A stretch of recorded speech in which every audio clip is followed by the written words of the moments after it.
दोस्तों, हमें लगा था कि धुरंधर 2 द रिवेंज के साथ जसकीरत सिंह रंगी का मिशन खत्म हो जाएगा। ट्रेलर में जब रणवीर सिंह कहता है कि पाकिस्तान का मुस्तकबिल अब हिंदुस्तान तय करेगा, तो लगा था ये क्लाइमेक्स है, पर ये क्या वाकई में एंड है? अभी एक बहुत बड़ी अपडेट निकल कर आ रही है। इंडस्ट्री के अंदर के कुछ लोग और प्रोडक्शन लीक्स की माने तो आदित्य धर ने एक सीक्रेट प्रोजेक्ट शूट किया है जिसका नाम मैहेम है। इसके कुछ फोटोज भी इंटरनेट पर वायरल हुए थे, लेकिन मेकर्स ने इन अफवाहों को खारिज कर दिया है। मतलब उनकी तरफ से कोई कंफर्मेशन नहीं आया है कि तीसरा पार्ट आने वाला है। लेकिन धुरंधर 2 के ट्रेलर देखने के बाद और धुरंधर का पहला पार्ट बार बार से देखने के बाद मैंने कुछ पॉइंट्स या फिर कुछ थियरीज रेडी की है, जो मैं आप लोगों के सामने रखना चाहता हूं। और मैं चाहता हूं कि आप ये सारे पॉइंट्स या थियरी सुने और आप मुझे बताएं कि क्या आपको भी लगता है कि इन पॉइंट्स और थियरी के बाद कि धुरंधर 3 आने वाली है, या फिर ये सिर्फ मेरे मन का वहम है।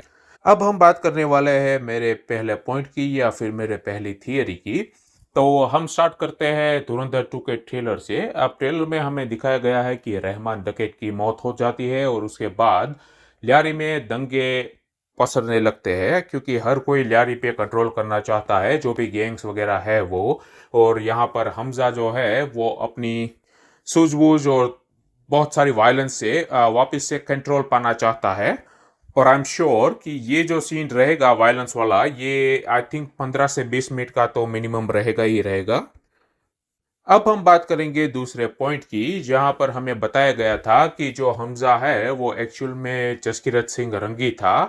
पहले पार्ट के लास्ट में जो एंड क्रेडिट सीन था वहीं पर हमें बताया गया था कि उसके हाथों से कुछ हुआ था, जिसकी वजह से उसे उम्र कैद की सजा हुई थी। और उसके बाद वो ऑपरेशन धुरंधर का हिस्सा बना था या बनाया गया था।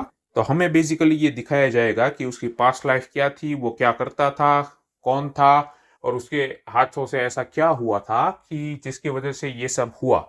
तो आई थिंक इसमें भी आधे से पौना घंटा चला जाएगा मूवी का। तो कुल मिलाकर ये दोनों सीन, पॉइंट नंबर 1 और पॉइंट नंबर 2 मिला के 1 घंटे जैसा हो सकता है मेरे ख्याल से।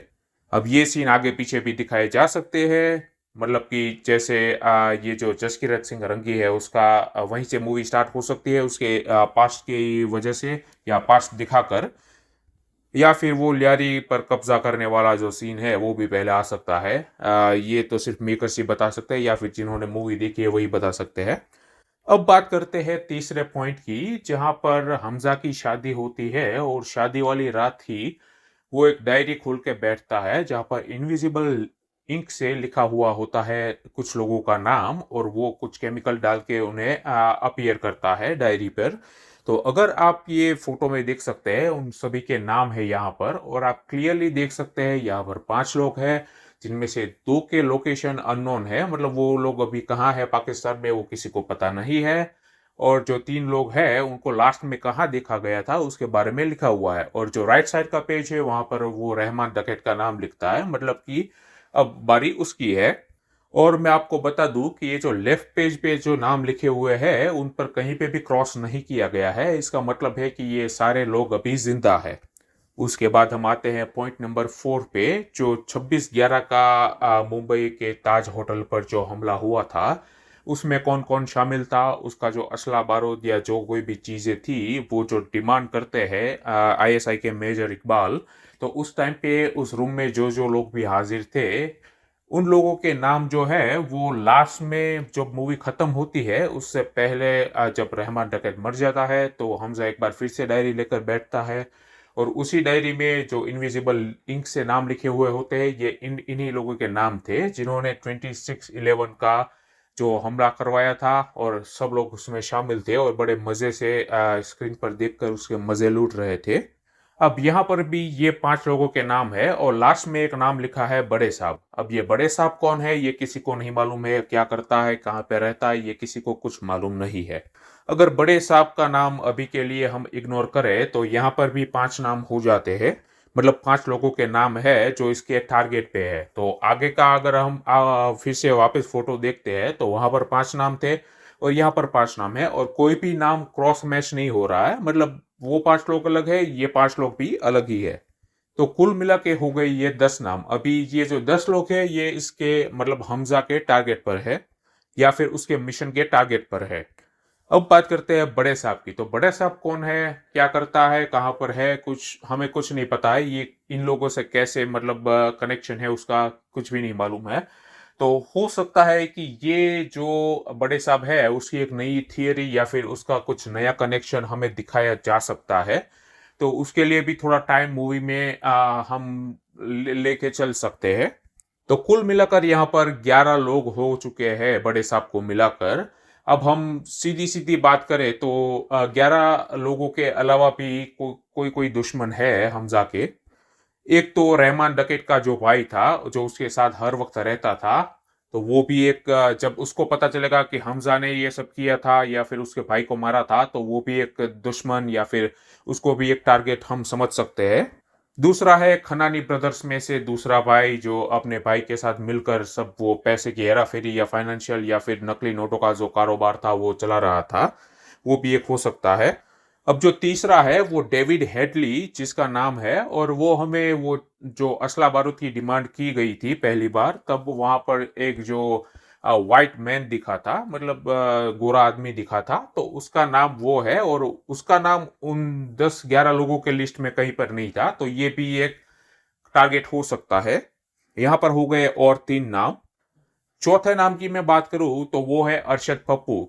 अरशद पप्पू ने चौधरी असलम और जमाली के साथ मिलकर रहमान डकैत को मारने की सुपारी दी थी और वहीं पर उसने उसी सीन में कहा था कि पहले मुझे रहमान डकैत का सर चाहिए और उसके बाद ल्यारी चाहिए। तो अब जबकि हमजा ल्यारी पर कब्जा कर चुका है तो डायरेक्टली वो उसका दुश्मन ही माना जाएगा, तो उसके टारगेट पर ये बंदा भी हो सकता है। तो वो जो 11 है उससे अलग से 4 नाम हो गए और अभी हमें चौधरी असलम और जमाली के बारे में कुछ नहीं मालूम है कि उनका आगे क्या हो सकता है। और एक सीन में हमें यलिना है वो बंदूक ताने हुए किसी पे दिख रही है और जैसे उसके चेहरे के एक्सप्रेशन है और जैसे उसकी आंखें बयां कर रही है उसे लगता है कि मतलब उसे पता चल गया है किसी ने उसे धोखा दिया है। अब वो हमजा हो सकता है या उसके पापा हो सकता है, क्योंकि उसके पापा जमाली भी जो है वो बहुत ही सेल्फिश मैन है, मतलब जो अपनी गद्दी के लिए अपनी बेटी को भी किसी के साथ शादी करवा सकता है, वो तो मतलब क्या ही होगा। तो उसका भी एक अलग से सीन शायद होगा। तो ये कुल मिलाकर हम अगर गिनती करें तो 14 से 15 लोग इसके टारगेट में है। और आपको क्या लगता है कि 4 घंटे की मूवी, 3 घंटे और 55 मिनट की मूवी में ये सारे लोग मारे जाएंगे या फिर बड़े साहब और मेजर इकबाल उनके लिए पार्ट 3 रेडी होगा या फिर शूट भी हो गया होगा? और उसके ऊपर एक दो चीजें मैं और ऐड करना चाहूंगा कि जसकीरत सिंह रंगी मतलब जो हमजा का टर्बन लुक वाला जो फोटो था वो लीक हुआ था बीच में, तो ये पॉसिबल हो सकता है कि जब ये सारे मिशन खत्म हो गए पाकिस्तान में तब वो वापस इंडिया आता है और यहाँ पर आकर उसे सेना में मतलब आर्मी आर्मी में उसे एक ओहदा दिया जाता है या फिर उसे भर्ती किया जाता है और वहीं पर वो शहीद होता है। ये पॉसिबिलिटी हो सकती है, लेकिन ये हाल ही अभी के लिए हम ऐसा समझ सकते हैं कि ये शायद जो थर्ड पार्ट है उसका मतलब सेकंड पार्ट का एंड क्रेडिट सीन हो सकता है, वो जो टर्बन लुक वाला था वो। और अगर हम उरी में जाके बात करें तो उसमें भी जो वो लेडी थी जो पायलट थी उसने भी कहा था कि मेरे पति का नाम जसकीरत सिंह रंगी था और वो एक जगह पे शहीद हुए थे। तो जब पहला पार्ट था वो 3 घंटे 3.25 घंटे का पार्ट था और उसमें वो एक रहमान डकैत को ही खत्म कर पाया था। तो क्या आपको लगता है कि ये दूसरे पार्ट में ये सारे लोगों को निपटा पाएगा? और शायद यहाँ पर कोई बुद्धिजीवी या फिर स्मार्ट लोग आएंगे और बोलेंगे कि भाई वो तो पहले से स्टोरी बिल्डअप हो रही थी, मतलब वो कैसे अंदर घुसता है फिर वो स्टोरी बिल्डअप करता है कैसे उस रहमान डकैत के नजदीक जाता है वगैरह वगैरह थी। लेकिन यहाँ पर मैं ये कहना चाहूंगा कि अगर आप वो मूवी वापस जाकर देखें तो लास्ट के जो 1 घंटा था तो ऑलमोस्ट 1 घंटा उसको प्लानिंग वगैरह और सब में निकल गया था। मतलब जो मूवी का 1 घंटा था वो लास्ट में वही चलता है कि कैसे वो प्लान करेगा रहमान डकैत की मौत और फिर कैसे वो सब सारी चीजें होगी। तो उसमें उसने 1 घंटा लिया था, तो यहाँ पर तो उसको 14 से 15 लोगों को ख़त्म करना है, तो मुझे नहीं लगता कि ये 4 साढ़े 4 घंटे में हो पाएगा। अगर सबको बारी-बारी से मारने लगे तो भी एक का 10-15 मिनट पकड़ के चल लो, फिर भी मतलब 3 घंटे तो उसमें 3 सवा 3 घंटे तो या फिर उससे भी ज़्यादा टाइम तो उसी में चला जाएगा। तो हमें कोई मतलब पास्ट की स्टोरी नहीं दिखा पाएँगे। तो ये थी मेरे कुछ थियरीज़ और पॉइंट्स जिसकी वजह से मुझे लगता है कि नेक्स्ट पार्ट आने वाला है। अब ये नहीं पता कि इसकी शूटिंग हो चुकी है या फिर होने वाली है या इस साल आएगा, नेक्स्ट ईयर आएगा या कुछ नहीं पता है। और ये जो चल रहा है इंटरनेट पे मेहम करके, तो ये फैन मेड भी हो सकता है या फिर कुछ रियल हो भी सकता है, क्योंकि शायद आदित्य धार केजीएफ वाली स्ट्रेटेजी ट्राई करना चाह रहे हो, मतलब जब सबको सरप्राइज देना चाह रहे हो। जैसे केजीएफ में हमें केजीएफ 1 और 2 के बारे में पता था, लेकिन केजीएफ 2 के लास्ट में हमें पता चला कि केजीएफ 3 की भी फाइल है, तो केजीएफ 3 भी शूट होगा। तो इसमें भी ये हो सकता है कि अभी तक उन्होंने कोई ऑफिशियली अनाउंसमेंट नहीं किया है, लेकिन जब आप मूवी देखोगे तो मूवी के लास्ट में आपको देखने को मिलेगा कि पार्ट 3 आ रहा है और कब आ रहा है। तो ये सिर्फ एक मूवी नहीं, एक पूरा सिनेमैटिक यूनिवर्स बनने जा रहा है। आदित्य धर का विजन बहुत ही बड़ा दिख रहा है। अब ये तो 19 मार्च को ही साफ होगा कि ये आगे मतलब पार्ट 3 आएगा या नहीं आएगा। आपको क्या लगता है? क्या ये सारे पॉइंट्स जानकर आपको लगता है कि पार्ट 3 आएगा या नहीं आएगा? हमें कमेंट में ज़रूर दिखाइए। या फिर मैंने कुछ मिस कर दिया है जो आपके ध्यान में आया हो और आपको लग रहा हो कि नहीं, ये भी एक रीज़न है जिसकी वजह से पार्ट 3 आ सकता है, तो प्लीज़ मुझे कमेंट कीजिए। अगर वीडियो पसंद आया है तो प्लीज़ लाइक करें, शेयर करें और सब्सक्राइब करें। और इस वीडियो को इतना शेयर कीजिए कि जो मेकर्स है आदित्य धार और दूसरे बड़े-बड़े लोग, उन तक ये वीडियो पहुँचे और उनको अगर धुरंधर 3 नहीं भी बनाई है तो भी उनको बनाने का मोटिवेशन मिले कि फैंस कितना आतुरता से या फिर कितने क्यूरियोसिटी से ये मूवी की वेट कर रहे हैं। Thank you.